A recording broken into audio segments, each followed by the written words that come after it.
फिर आप सभी प्रतियोगी छात्र एवं छात्राओं का स्वागत है मेरे चैनल अवस्थी क्लासेस में। मैं आरपी अवस्थी आप सभी विद्यार्थियों को नमस्कार करता हूं। तो हम पढ़ रहे थे भारतीय इतिहास और भारतीय इतिहास में पढ़ रहे थे सम्राट अशोक के संबंध में। तो आगे आज पढ़ते हैं सम्राट अशोक की न्याय व्यवस्था। तो आइए पढ़ते हैं। हमारा विषय है भारतीय इतिहास। ओके, भारतीय इतिहास। हम पढ़ रहे थे सम्राट अशोक या प्रियदर्शी अशोक या अशोक। ठीक, तो आज हम पढ़ेंगे न्याय व्यवस्था। तो देखिए, राजाओं के यहाँ जो न्याय व्यवस्था होती थी तो ये एक महत्वपूर्ण अनुभाग था, महत्वपूर्ण विभाग था। अगर जनता राजा की न्यायिक व्यवस्था से खुश नहीं होती थी तो राजा अत्याचारी कहलाता था, अन्यायी कहलाता था। सम्राट अशोक धर्म और न्याय के लिए ख्याति प्राप्त रहा। तो अशोक की जो न्याय व्यवस्था थी वो दो भागों में विभाजित थी, यानी दो प्रकार के न्यायालय होते थे। दो प्रकार के न्यायालय होते थे और जो सबसे बड़ा न्यायाधीश होता था, यानी सर्वोच्च न्यायाधीश सम्राट होता था। सर्वोच्च न्यायाधीश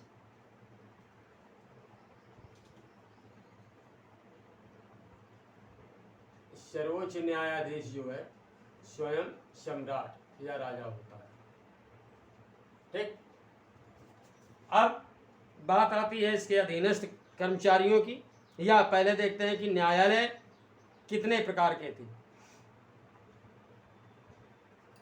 तो न्यायालय दो प्रकार के थे। न्यायालय दो प्रकार के थे। ठीक, कौन कौन से थे? पहला था धर्मस्थीय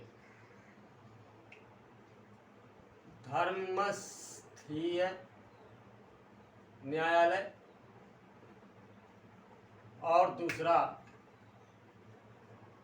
कंटक शोधन न्यायालय। कंटक शोधन न्यायालय।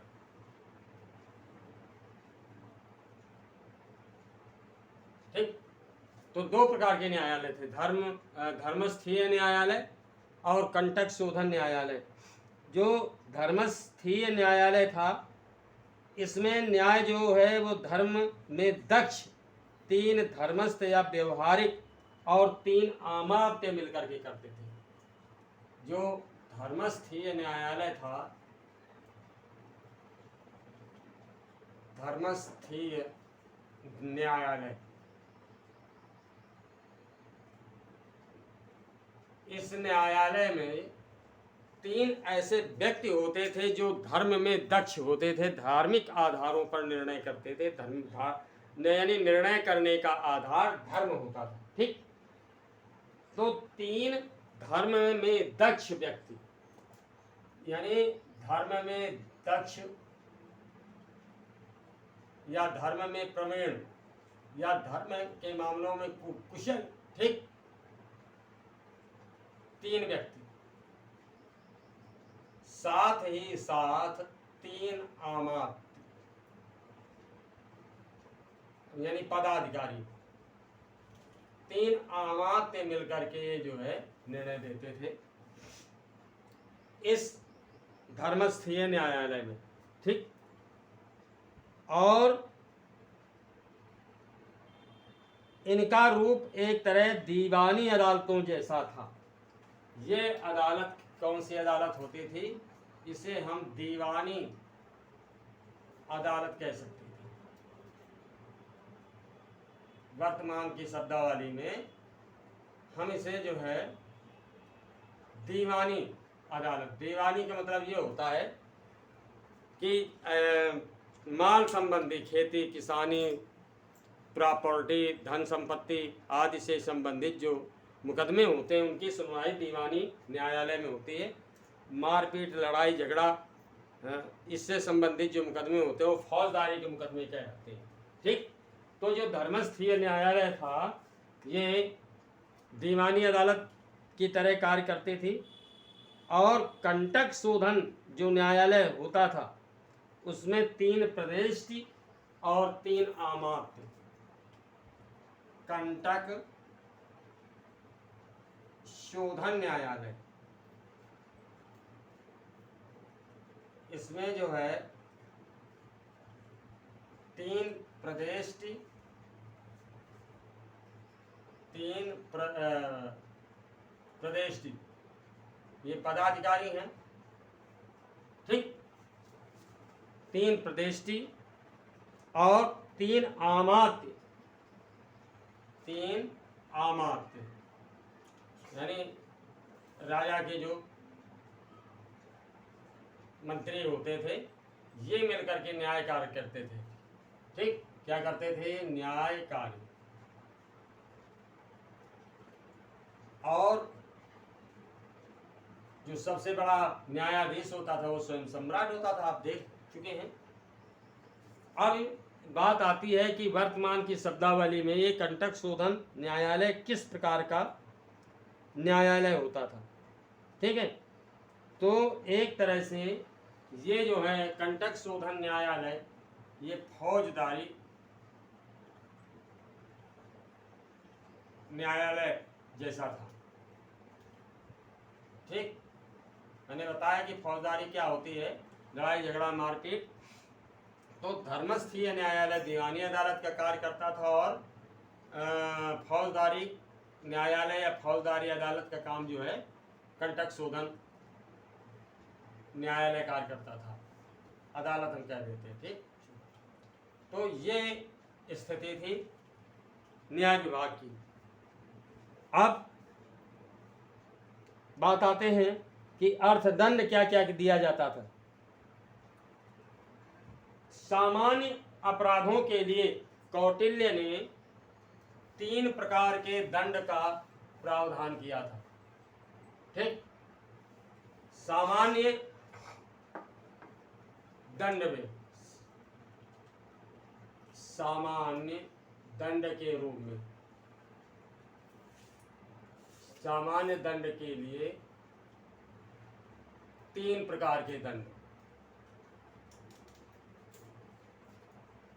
कौन कौन से? ये 3 प्रकार के दंड जो है कौन कौन से थे? पूर्व साहस, मध्यम साहस और उत्तम साहस। ठीक, पूर्व साहस, मध्यम साहस और उत्तम साहस, 3 प्रकार के दंड थे। पूर्व साहस दंड, दूसरा है मध्यम साहस दंड और तीसरा है उत्तम साहस दंड। अब इसमें दंड के रूप में कितना भुगतान करना होता था वो हम देखते हैं। पूर्व साहस जो दंड होता था इसमें जो है 48 पण से 96 पण तक का दंड देना होता था। 48 पण यानी 48 पण उस समय की मुद्रा थी से 96 पण तक का दंड जो है देना होता था, अदा करना होता था, जिसे ये दंड दिया जाता था। ठीक,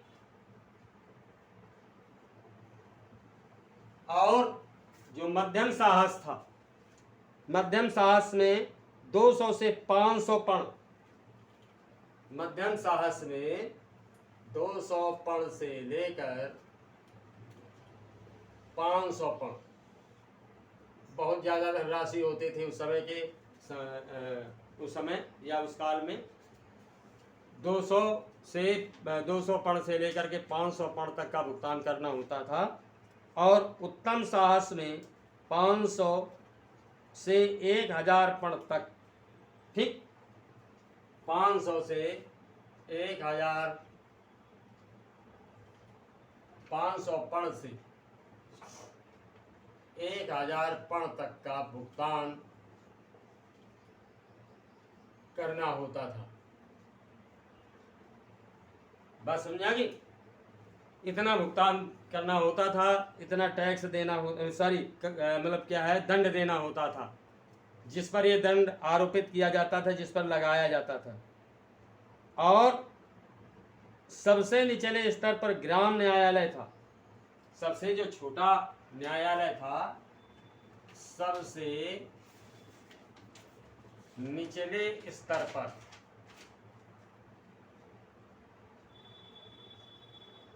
क्या होता था? ग्राम न्यायालय।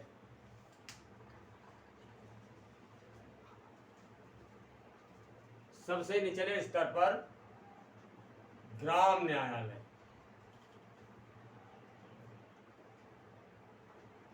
कौन सा?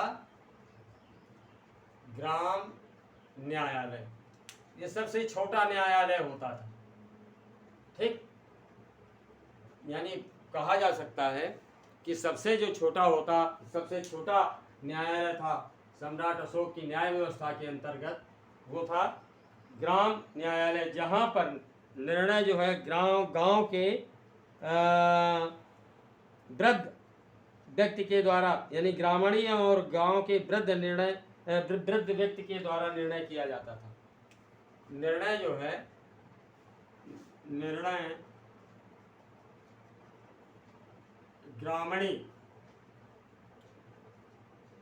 गांव का मुखिया एवं वृद्ध व्यक्ति द्वारा किया जाता था, ठीक। और साथ ही साथ ग्राम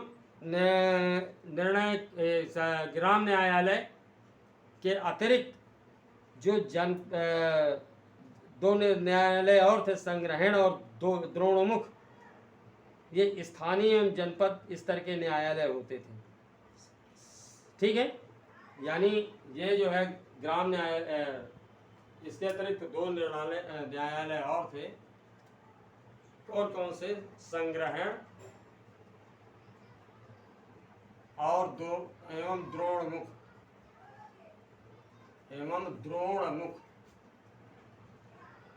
द्रोणमुख